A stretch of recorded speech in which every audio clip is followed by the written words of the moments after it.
Today I want to share with you power relay and soft start circuit which I designed for one of my restorations.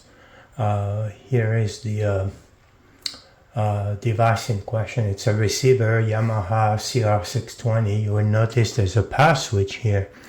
And like on many low-end or mid-range stereo systems or components, the power switch controls the transformer directly, and that is a problem because when you start a power amplifier or a receiver, you basically have a transformer that acts for a fraction of a second. I don't know if it's microseconds or milliseconds, as a short circuit, and you get a peak current of probably several hundred amps on the power switch, and it basically arcs and damages the contacts.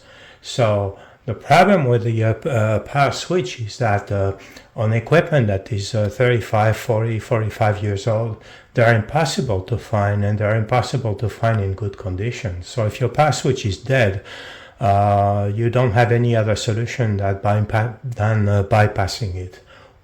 So on this particular receiver, it had very few errors and the power switch is in excellent condition, so I wanted to protect it and preserve it for the long run. So I added a soft start circuit, but there's a twist to it, and I want to show you that. The first thing I do is I replace the power cord with a modern 3-prong connector with a built-in fuse. And I also disable the switched or unswitched outlets because they're basically unsafe. You don't know where the phase is. You could have the phase or the neutral in any of these prongs. In this particular amplifier, in this location right here, there was a fuse, the AC fuse, which is now relocated to the socket, the AC socket.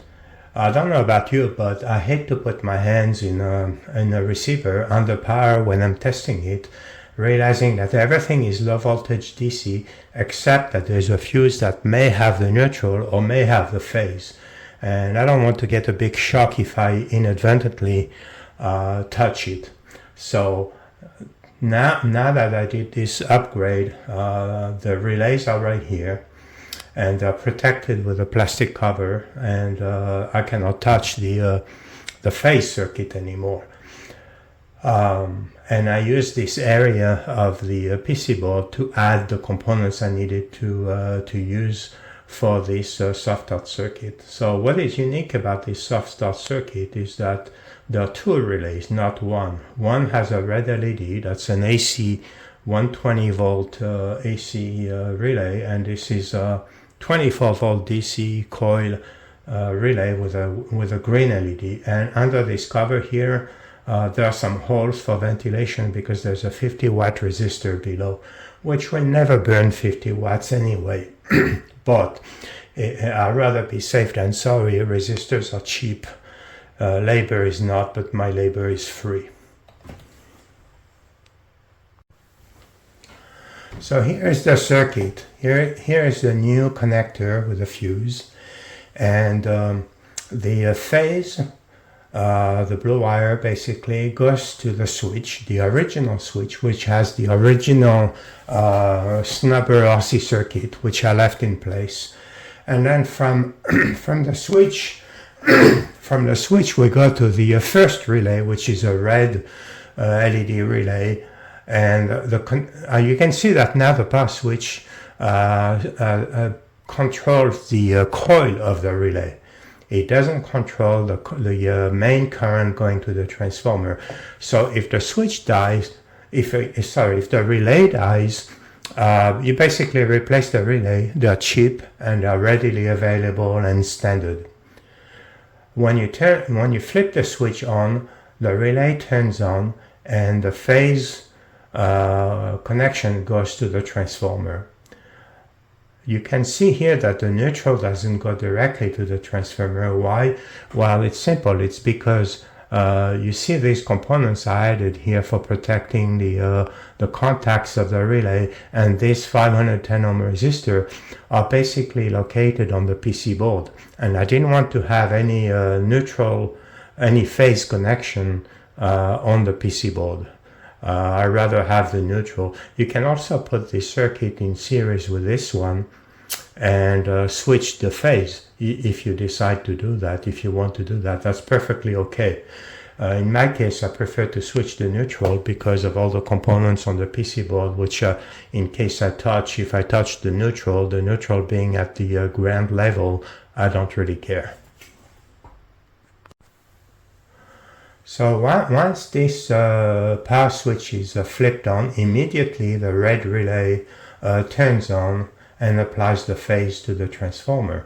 Now the other relay is controlled by the power supply, so the transformer sends current to the diodes and the big capacitors, which I upgraded to 10,000 microfarad, and then within milliseconds, or fraction of a second in any case, the voltage ramps up to 36 volt DC. Before it reaches maximum 36 volt DC, it activates this relay, which has a turn-on voltage of 18 volt DC, even though it's rated 24 volt DC. The 510 ohms is there to reduce the 36 volt to a 24 volt maximum. So when the drop through the resistor makes it an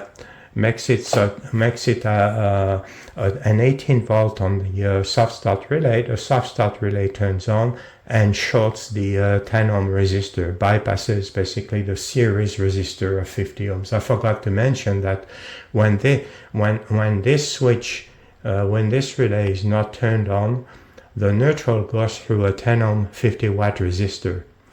So you can see that for a fraction of a second, when your transformer is shorted before it turns on within a tiny fraction of a second, it acts as a short circuit, and a short circuit basically applies 110 volts, 120 volts to the 50 ohm resistor. So the current is basically limited to 12 amps for a fraction of a second. Once the relay turns on, this 50 watt resistor is completely shorted and the full 120 volt is applied to the transformer. And this whole thing happens within a fraction of a second, a tiny fraction of a second, probably milliseconds.